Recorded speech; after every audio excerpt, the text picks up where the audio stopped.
Why are you stuck with your problem? These were my notes. As you can see, there are only 2 points in my method, in my strategy I would like to share because I actually think it's much simpler than it feels. Sometimes I experience being overwhelmed, and it has been a recurring problem in my life. Feeling stuck with a certain problem, with a certain sense of a problem. I have certain vision, picture in my mind. It's like, oh, I'm stuck here. It's no good for me. And I'm suffering because of that. I feel overwhelmed. And I've learned to address it using a certain, I don't know, framework, using certain approach. And I would like to share this approach today. And I would like to start by sharing what happened to me this morning on a Sunday morning walk. I was thinking about the topic so that I can make a video and, clearly in an elaborate way present my approach. And I've got a message from a friend who asked me for the meeting on Sunday morning. And it wasn't a confirmed meeting, basically, because I was sick for a week. I said, I'm not feeling very well, so I'll see how I feel, and then maybe we can meet. Maybe we'll reschedule. And and he asked me, so how are you feeling? Can we meet? And I was like, I wanted to work on a video. And he's a good friend of mine, so it matters. The dynamic of the relationship matters. But yeah, I wanted to meet him. I wanted to be a good friend, but at the same time, I wanted to work on a video. And, I realized the topic is quite clear for me. I know what I want to say, but at the same time, I thought I was missing a good example to use, which could illustrate my ideas, my theory. And, like few moments after getting this text message, I realized, oh, what I'm experiencing right now is actually the essence of the problem. Is the essence of the problem of being stuck with my problem or with a sense of a problem. Basically, like I said yesterday, I don't have to be in any relationship, including this one. And I don't have to make YouTube videos. It's all optional. So where is the problem, really? I can do anything. And I think it would be enjoyable or at least valuable to meet a friend, to have a human relationship, to have a human connection. And I think it would potentially bring me sense of fulfillment to make a YouTube video. So we have two good options. And where I was at that moment was I was stuck. Like it was a sense of, being frozen in a state of paralysis. I'm not doing this and I'm not doing that. For a few moments, I was like, oh, this is a bad situation. Like it was not my thoughts. It was like how I felt. I'm trying to describe it. This is bad because I want to do this and I want to do that and I'm not doing either. And I think this is the essence of the problem, that like this feeling stuck. And I thought, it's a good example. It was a missing link. I will use that example to describe my ideas. That will help me to complete the task earlier, and then I'll meet him. I'm meeting him in 12 minutes. So it's good to have a time constraint to complete the video within 16 minutes or so. Yeah. So before I start with number one, I would like to touch on the question asked under yesterday's video. And basically that was related with like the difference between knowledge and experience and faith and deep knowledge, or is it just wording?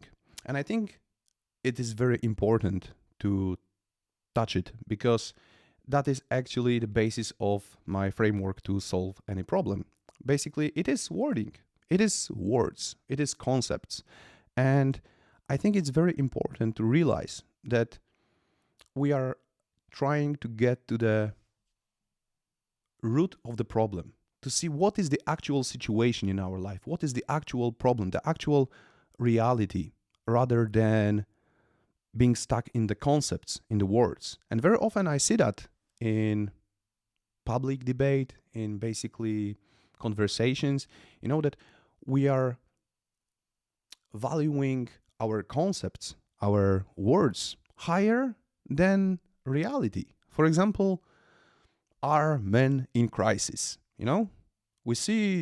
We have some friends, we have fathers, we have sons, we have uncles, we have men in our lives, and we know the situation. We know more or less. We know the situation. We know what if I'm a man, so I know what I deal with. I know what some of my friends deal with. And I know the situation. And sometimes I can see we are trying to realize, is what we experience, what we see, are men in crisis? We know what man is. We know what crisis is, and we are trying to fit reality into concepts as a final product, And I think it's a waste of time.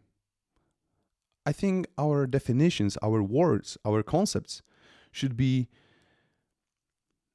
a mean rather than a goal, We are trying to describe reality. We are trying to make sense of our world, rather than we're trying to fit our world into concepts, And I think it's very important to understand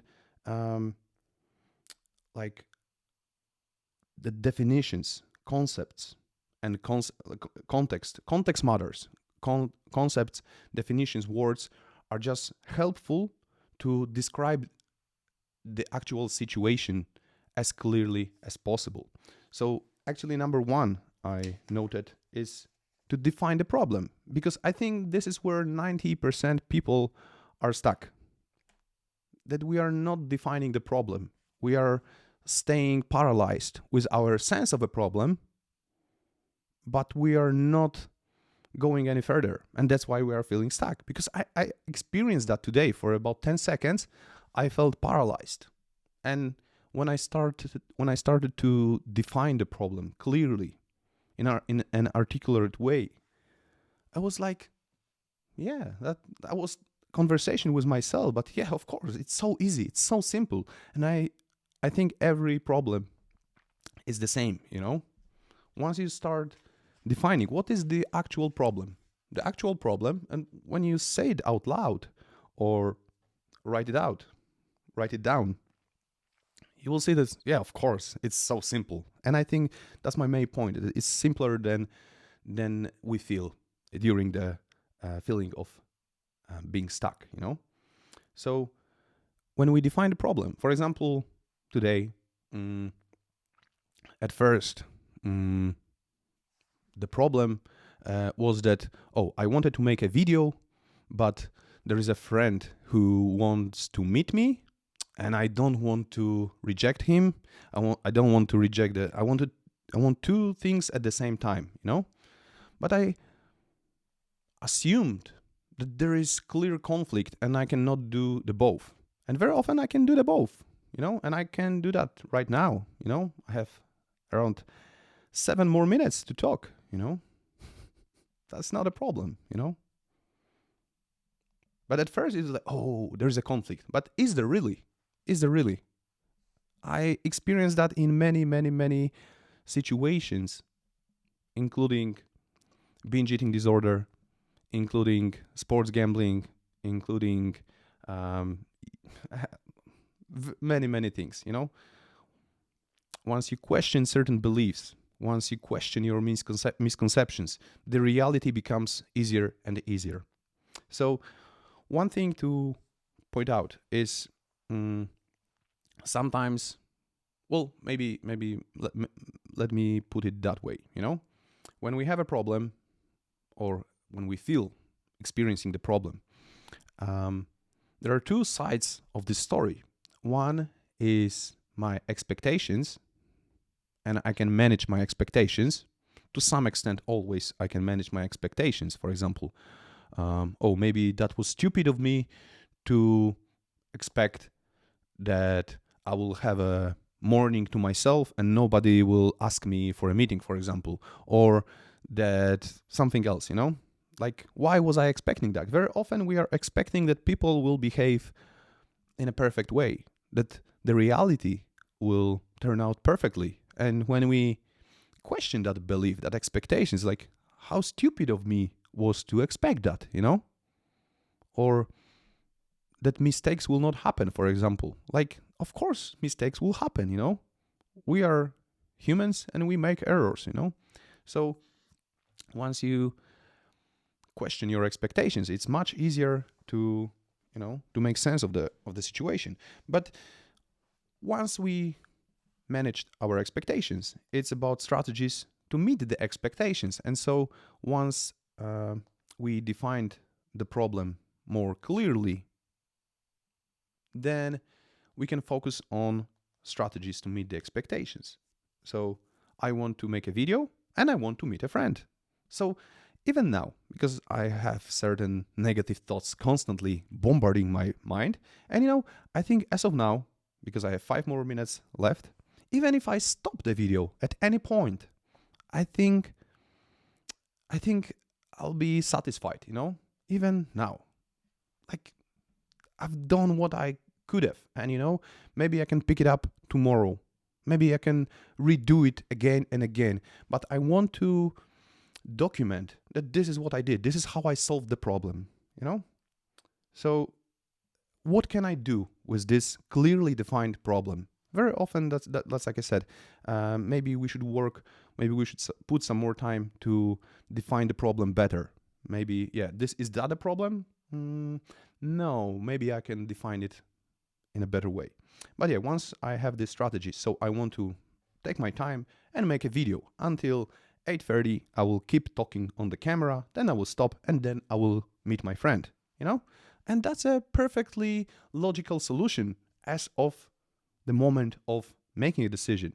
And maybe this will bring me certain conclusions that maybe I can address it in a better way in the future. But at least I did something. I took a risk, I took responsibility, and I provided potential for myself to learn from that. And I think that's crucial, that's essential. So one thing to note, is it even solvable? Can we solve that problem? Because very often when we are stuck in concepts, in words, and we are trying to find some objective, verifiable judgment that, this word is correct and that this decision is correct, or that decision is correct, we'll never realize. It's all speculation. It's all guessing, I don't know. And there is no defining moment that will tell me, oh yeah, you did well or you did bad, It's basically about my satisfaction moment by moment. That's what matters. So if it's solvable, if it feels solvable, then let's try to solve it. If it's not solvable, then let's play with that idea. Let's manage our expectations. It will not solve the problem, and let's just play with it. Or let's just understand the reasons. And very often, understanding the reasons of unsolvable problem dissolves the problem. Because, I know why, and it doesn't bother me anymore, And that was pretty much the essence of my binge eating disorder problem. I understood the reasons, and that's fine. That's me, and I'll play with that, But if it is solvable, then I think we go to number 2. Number 1 was define the problem as clearly as you can. And number 2 is, what is the first actionable step? What is the first actionable step? And using my example, I said, this is my plan. I made a plan. And defining the problem very often comes down to, what will be my plan for solving the problem? So lack of plan is very often the solution, And so I did a very easy plan. I decided to make a video for another 2 minutes and then meet my friend. Very logical, very efficient. It's a fucking genius, man. But basically taking a step takes me from this paralysis, from being frozen, and just do something, feel action, feel engaged, feel the purpose, you know? You can always, you will inevitably come back to this position like, okay, I've done some work. What do I do next? But what I'm trying to say is that that changes the situation radically. That changes the context, you know? And if the context is changed, as we said before, number one, that context is what matters. What is the actual situation? And once the actual situation changed, because we've done some actionable step, we are facing at least slightly new problem. And it requires a new addressing, you know? Let's readdress the problem. Let's address the new problem. And, you know, and that's what I did. That's what I tried to prove. Thank you very much. That has been documented, and I have 30 seconds left to take a few breaths, and then I'm off to my meeting. Thank you very much. I hope you will have a great Sunday. Please tell me in the comments if you are stuck with your problem, and if so, are you stuck at number 1? Are you stuck at number 2? Or are you not stuck at all? Or somewhere else? Tell me. I'll be very happy to hear from you. Thank you very much, and all the best. Bye.